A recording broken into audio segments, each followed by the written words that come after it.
So hello बच्चा लो, welcome back.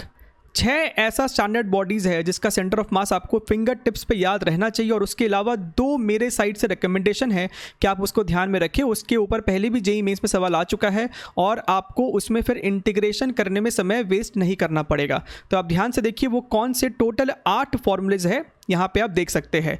सबसे पहला आपका स्टैंडर्ड आता है सेमी सर्कुलर रिंग, एंड यहाँ पे मैं आपको बता दूँ ये जितने भी फॉर्मूलेज है वो यूनिफॉर्म मास डिस्ट्रीब्यूशन के लिए है, ठीक है।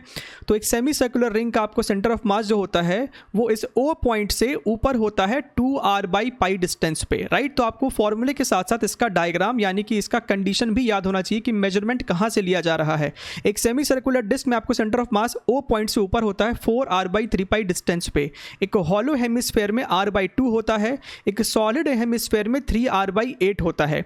तो ये चारों तो मुझे उम्मीद है कि आप सभी को याद होगा, नहीं है तो फिंगर टिप्स पे याद होना चाहिए। बात आती है आर्क ऑफ अ रिंग की।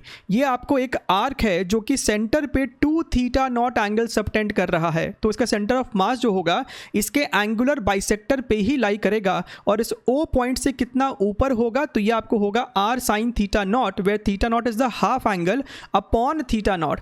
आप इसको चाहो तो क्रॉस वेरीफाई कर सकते हो। अगर इस आर्क ऑफ रिंग को आपको सेमी सर्कुलर में कन्वर्ट करना है तो θ0 की वैल्यू होनी चाहिए आपको π/2।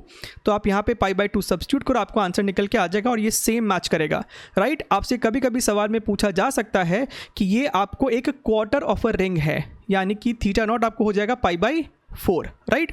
आप यहाँ पे सब्स्टिट्यूट करेंगे, आपको आंसर डायरेक्टली निकल के आएगा, आपको इंटीग्रेट नहीं करना पड़ेगा, राइट। हॉलो कोन, ये भी एक स्टैंडर्ड है, आपको याद होना चाहिए। हॉलो कोन का अगर हाइट जो है आपका h है तो O पॉइंट से h/3 हाइट पे आपको सेंटर ऑफ मास होगा। सॉलिड कोन में h/4 हाइट पे आपको सेंटर ऑफ मास होगा, राइट। अब ये एक और मेरे साइड से रिकमेंडेशन आपको ये याद रहना चाहिए, sector of a disc, right. तो आपके पास एक इस तरीके का डिस्क का एक हिस्सा है where this portion is subtending an angle of 2θ0। तो अगेन इसके एंगुलर बाइसेक्टर पे ही सेंटर ऑफ मास होगा, और कितने हाइट पे होगा इस O पॉइंट से, तो 2r/3 multiplied by sine θ0 upon θ0।